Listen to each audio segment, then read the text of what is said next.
Hello, my name is Teacher James, and I'm coming to you from my VIPKid classroom. I'm a VIPKid teacher and working full-time. This video is part of a series of videos about how to become a VIPKid teacher. Today I'm going to talk in detail about one of the two practice classes that you have to teach successfully before you can become a VIPKid teacher. I spent a lot of time developing the best way to work with VIPKid, and I realized I have a lot to share. In this series, I explained the whole process from application through to becoming a full VIPKid teacher. My experience can be your experience, and that will save you a lot of effort and get you making money more quickly.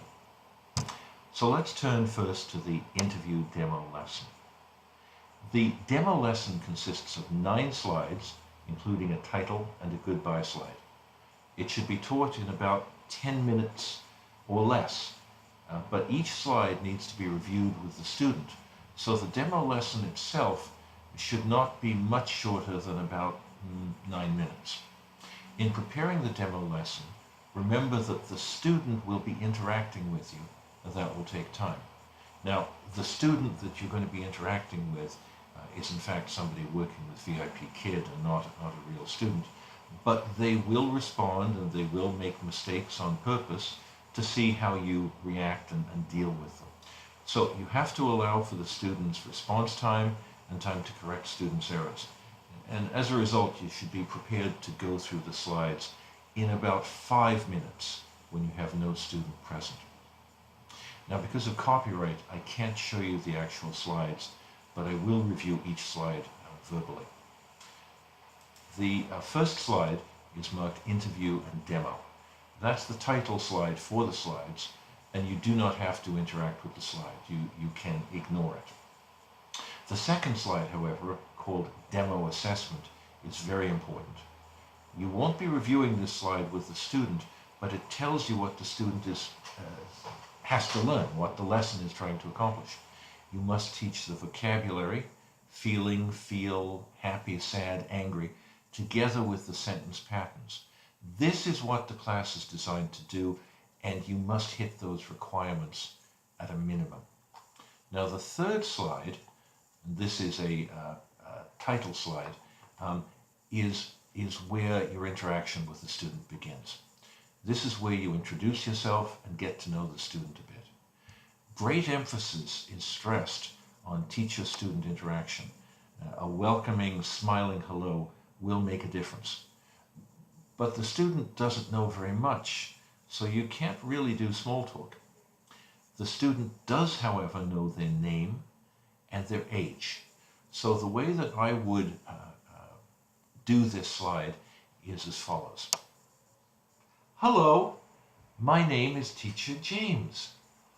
What's your name? I'd listen for an answer, and then I'd say, Hello, Tony. Pleased to meet you. And that would basically be the slide. You could add, if you wanted to, Tony, how old are you? Because the child will know their age.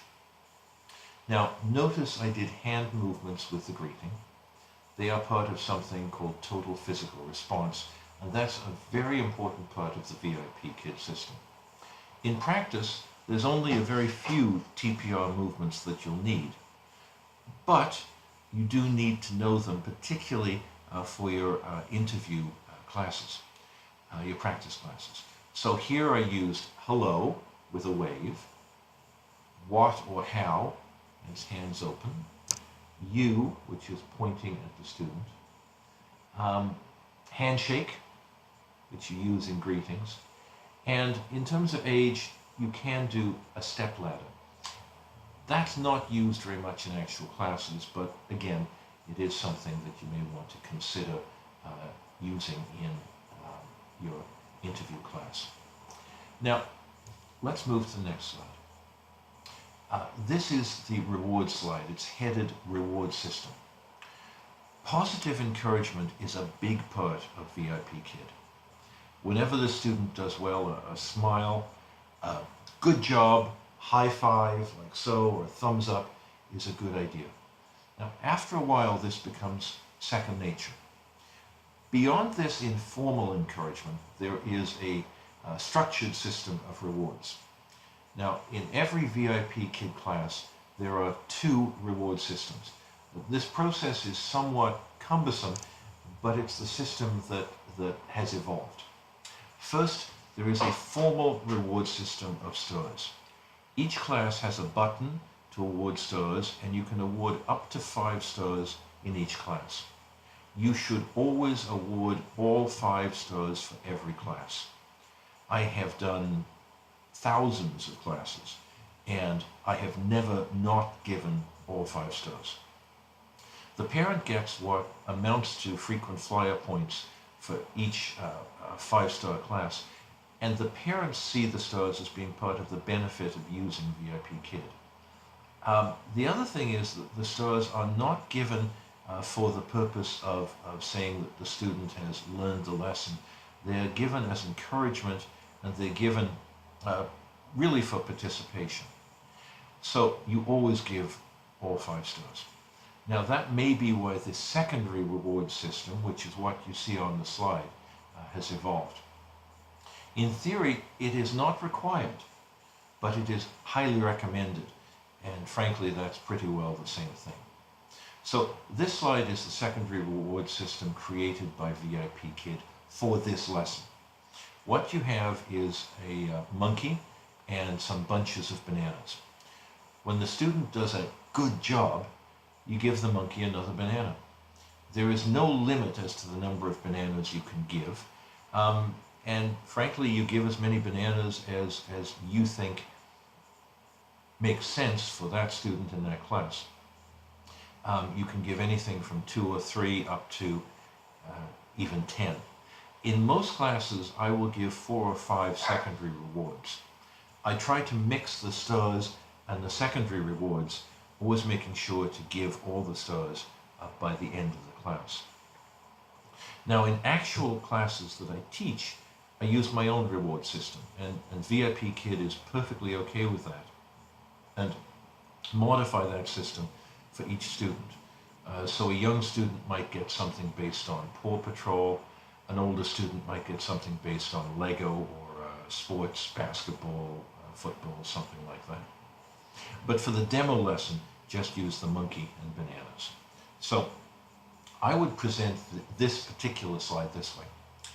Tony, when you do a good job, the monkey will get another banana. And that's it. That's everything I would do on this slide. Now, you will notice I used a double thumbs up and a big smile. Obviously, this symbolizes good work, and it may be that it feels a little over the top. Well, remember that you're trying to communicate to someone who's probably very young, and also who doesn't really speak much, if any, English. So, using broad gestures like, good job, it's not the kind of thing you would do talking to somebody who speaks English, who's an adult, but it does work for kids. So go with that. Now, the next slide is the first substantive slide. It consists of a brief 3-line poem dealing with the emotions of sadness, anger, and happiness. The poem itself comes with specific directions. You as the teacher are to read the poem slowly and act out the emotions referenced. So the first line of the poem reads, "When I am sad, I feel like crying." And so what you would do then, and the direction is rub eyes, I would act out the crying as much as I can. So here's how I would do this particular slide. Tony, when I am sad, I feel like crying. When I am angry, I look this way. And when I'm happy, I smile all day. Yay! And that's all I do on this slide. Again, the emotions are exaggerated, but that's exactly what they're looking for, and that does work. Now the next slide is entitled Find the Sound. That title is for your use, and there is no need to repeat the title for the student. In fact, reading the title will merely confuse the student. The use of unnecessary language should be avoided, especially with new learners. Think about it. If they're learning the letter M, they're not going to understand find the sound as a direction. Now, the only things that you will need for this slide are the names of the animals and the name and sound of M. Now, the animals that we have on the slide are mouse, elephant, and monkey. Any one of those animals can be used as a prop. And this brings us to the issue of props. In actual classes, I use a fairly limited number of props, and basically the same props over and over again. They can be something fairly simple, and they don't have to cost a lot of money, such as a dinosaur hand puppet or a teddy bear, something of that nature. But for your practice lesson, for your interview lesson, you want to use at least 3 props. So you want to get a stuffed animal, perhaps a mouse, an elephant, or a monkey, and any one of those can do. All 3 of them would be fine. And you should also probably use a flashcard or a cutout for the letter M. In this particular class, I would probably use an elephant, because I happen to have one, and a cutout letter M, and that's all I'd use. So here's how I would do this particular slide. M. Big M. Big M. Small M. M.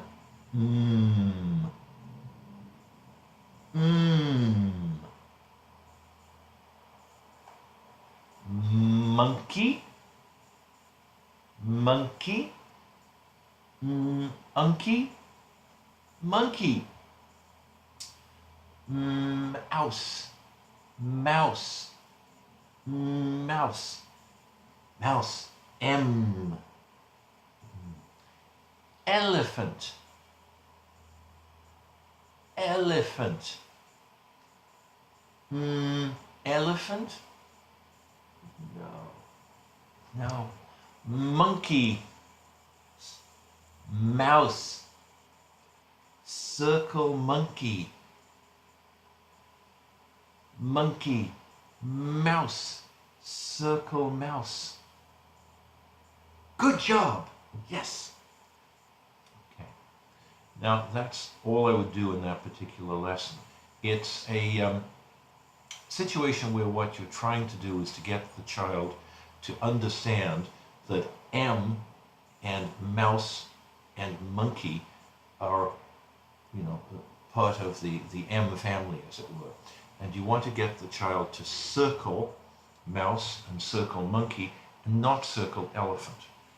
Again, it's a fairly straightforward slide. Now the next slide is something that you'll see in many, many lessons. This is slide 7, by the way. It involves blending sounds to produce words phonetically. Now, while English has many special cases, most words can be sounded out, and a common lesson slide involves blending sounds. These slides do not involve any elaborate TPR, or total physical response.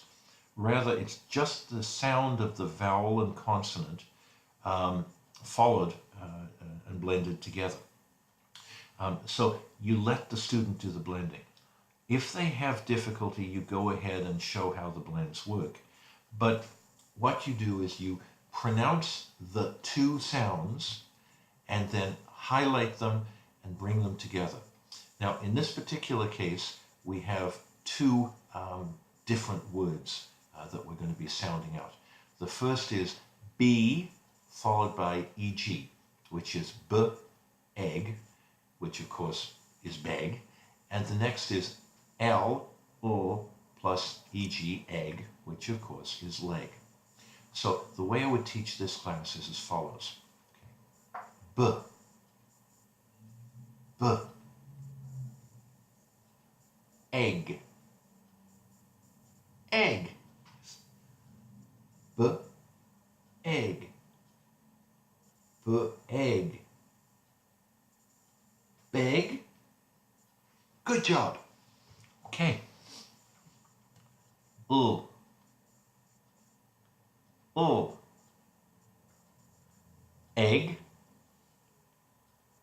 Egg. U. Egg. U. Egg. Good job. Yes, good job.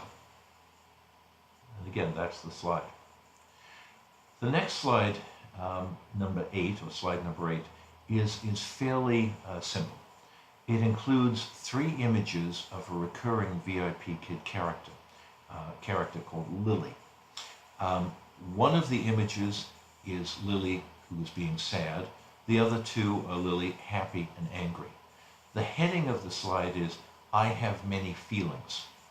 So here the approach which I would use is to showcase the feelings mentioned. In terms of TPR, or total physical response, I would, at the word many, use an accordion opening, something like that. And that's a TPR motion that can be used for many, for large or big, anything that's growing. So here's how I would approach the slide. I have many feelings. I have many feelings. Good, good. I feel sad. Yes, good job. I feel happy. Happy. Happy. Yes, good job, good job. I feel angry. Angry. Good, very good. And that's the entire slide. Again, very straightforward. You don't have to do an awful lot, but you do have to get across those concepts of sad, happy, and angry. Slide 9, the next slide, introduces a major recurring character, Dino. And Dino is the mascot or symbol of VIPKid. Dino is, as you would expect, a dinosaur, although in appearance he looks, frankly, more like a Teletubby. Dino is very well known in China, very well known. And almost all students, whether brand new, whether they're new to VIPKid or whether they've been there before, will recognize Dino. Now, in slide 9, in the next slide, Dino has a discussion with Lily. Dino asks Lily, how do you feel? And Lily replies, first, I feel angry. And then she replies, I feel happy. There are 2 side-by-side pictures. For both cases, some TPR and some showcasing of the 2 emotions is appropriate. The TPR is gestures basically for question and how do you feel. The gesture for feeling or feel is a circling of the area of the heart by the right hand. The gesture for question usually is to scratch your head and look puzzled. Now, when I say that you would circle your heart, you have to look at where you are on the screen. You may want to circle a little higher than you otherwise would, just to make sure that the gesture is fully seen. So here's how I would do this slide. How do you feel? I feel angry. I feel angry. Good job. How do you feel? I feel happy. Okay. That's the entire slide. Now, slide 10 is a form of slide often seen in older VIPKid lessons. It would work better if the slide had some internal movement, but in the older classes, such movement is not available.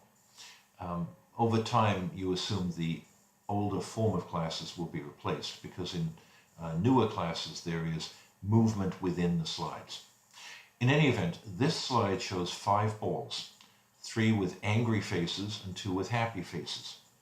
Above the balls are 2 basketball nets. One is marked angry, the other is marked happy. The student is to draw lines from each ball to each basket, showing which ball goes in which basket.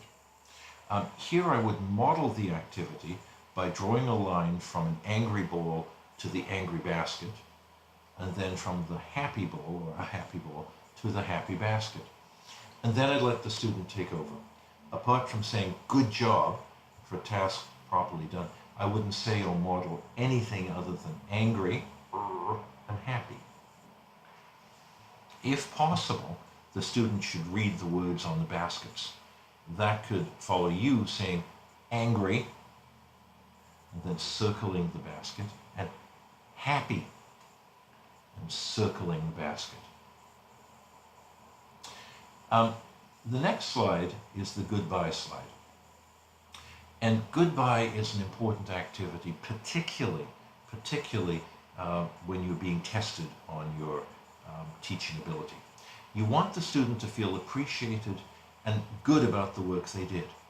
So at this point, you return to the reward slide, that's slide number 4, and comment on how well the student did by noting that the monkey got, say, 5 bananas. I would also note that the student got all 5 stars. Then say they did a very good job, and close by saying goodbye, I'll see you next time, and give a big smile while waving goodbye.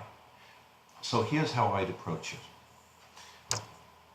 Tony, you did a very good job today.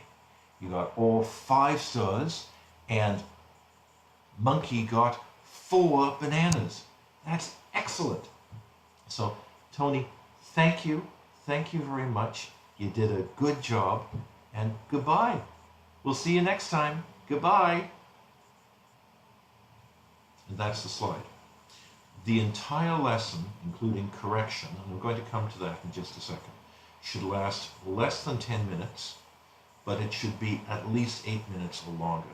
If you're any less than 8 minutes, you've been going too quickly. In terms of correction, and we will deal with this in other videos, you should be listening carefully for any mistakes made by the interviewer. So if the interviewer, for example, instead of saying angry, said angry, you should listen for that, and you should immediately do this. Angry. Angry. Angry. Yes, yes, good job. And then move on. In more advanced classes, you're going to be dealing in situations where the student is saying relatively complete sentences, and they will make mistakes where they, for example, drop the article. So instead of saying, I see the truck, or I see a truck, they'll say, I see truck. There's that type of problem and many other common problems that you come up with students. Again, for correction, you simply stop the student, stop. I see a truck. Yes, good job. So you correct the student that way. There are other ways of correction, but this is the most straightforward and frankly the one that's so commonly used, most commonly used. Anyway, thank you very much, and I hope to see you in a VIPKid classroom soon. Bye for now.